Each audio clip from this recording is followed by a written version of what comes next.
أعوذ بالله من الشيطان الرجيم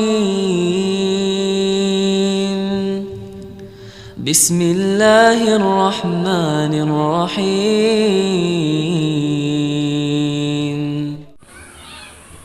Bismillahirrahmanirrahim. Assalamualaikum warahmatullahi wabarakatuh. Alhamdulillah, wassalatu wassalamu ala rasulillah wa ala alihi wa sahbihi wa mawalah, amma ba'd. Alhamdulillah, kembali lagi dengan saya Abu Najla dari taserbamuslim.com. Seperti biasa, saya akan kembali mereview buku-buku Islam ataupun Al-Quran pilihan. Dan yang akan saya review kali ini adalah sebuah buku, judulnya Sifat Salat Nabi Sallallahu Alaihi Wasallam. Ini judul ini banyak ya, tapi yang ini penulisnya Syekh Muhammad Al-Utsaimin atau Syekh Utsaimin ya. Ini judul aslinya Sifatus Shalah. Kemudian di sini dilengkapi dengan foto gerakan sholat. Ya. Kemudian ini penerbitnya dari penerbit Ummul Qura. Penerbit Ummul Qura. Ini tidak terlalu tebal ya, teman-teman bisa lihat.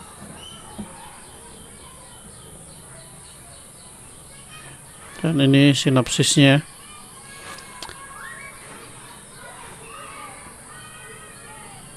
Bisa teman-teman baca ya. Silakan di pause dulu kalau mau dibaca. Nah, kemudian ini sampulnya hardcover. Walaupun tipis, biasanya kalau tipis segini sih nggak pakai hardcover atau pakai soft cover biasa juga nggak masalah ya. Hampir rata-rata buku setebal ini sampulnya soft cover. Tapi kalau yang ini sampulnya hardcover. Tapi bagus sih, jadi lebih bagus, lebih awet ya. Kemudian kita lihat tebalnya ada berapa halaman.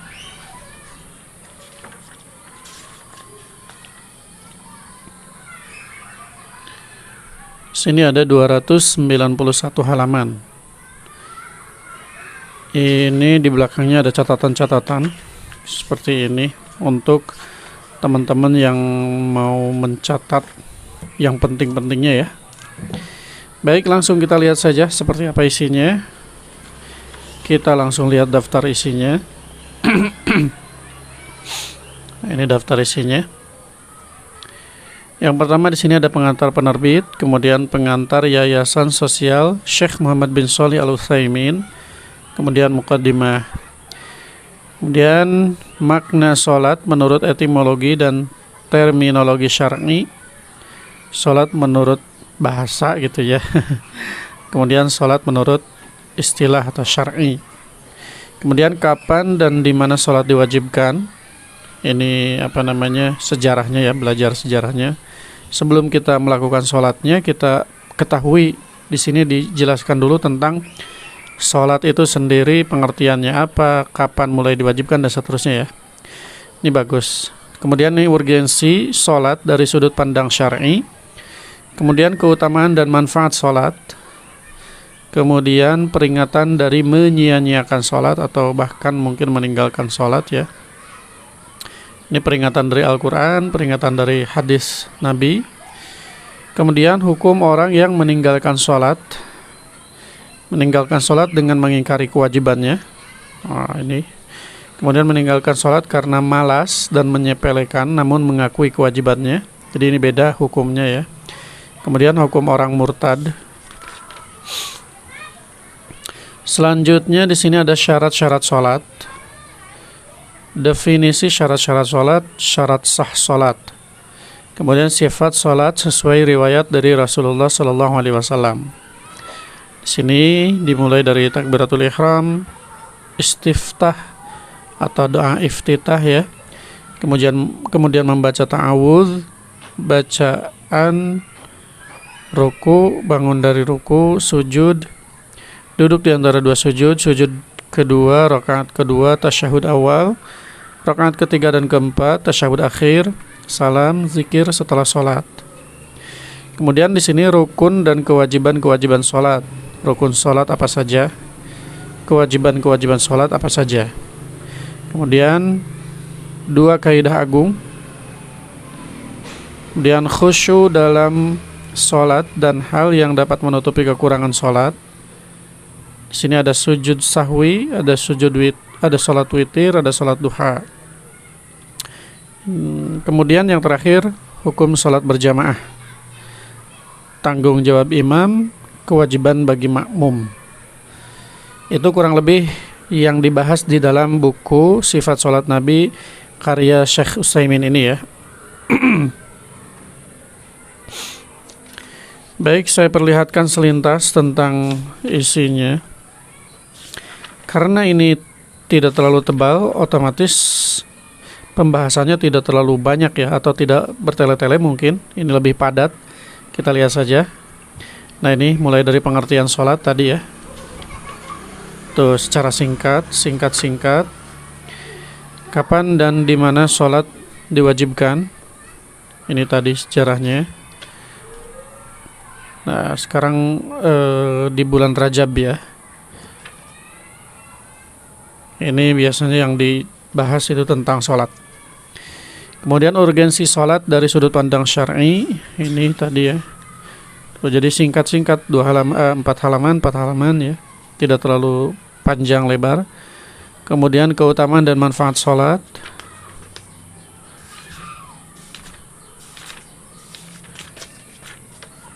Kemudian peringatan dari menyanyiakan sholat. Coba kita lihat kaifiat atau tata caranya ya.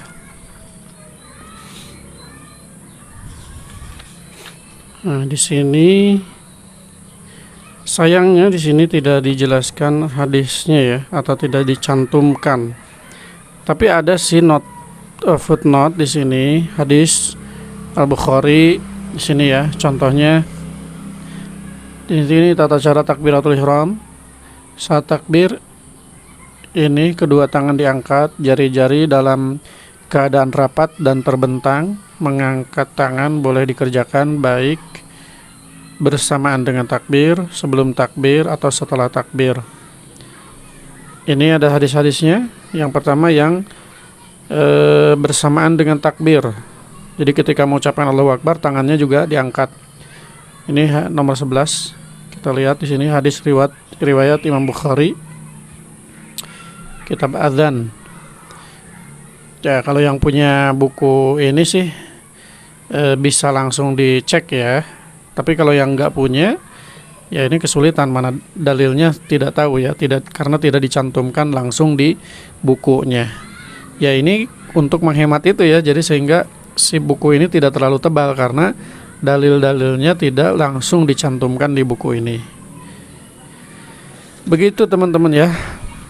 Nah, kemudian di sini juga disertai dengan gambar-gambar sebagai ilustrasi supaya mudah difahami ya. Nah, ini kelebihan-kelebihannya.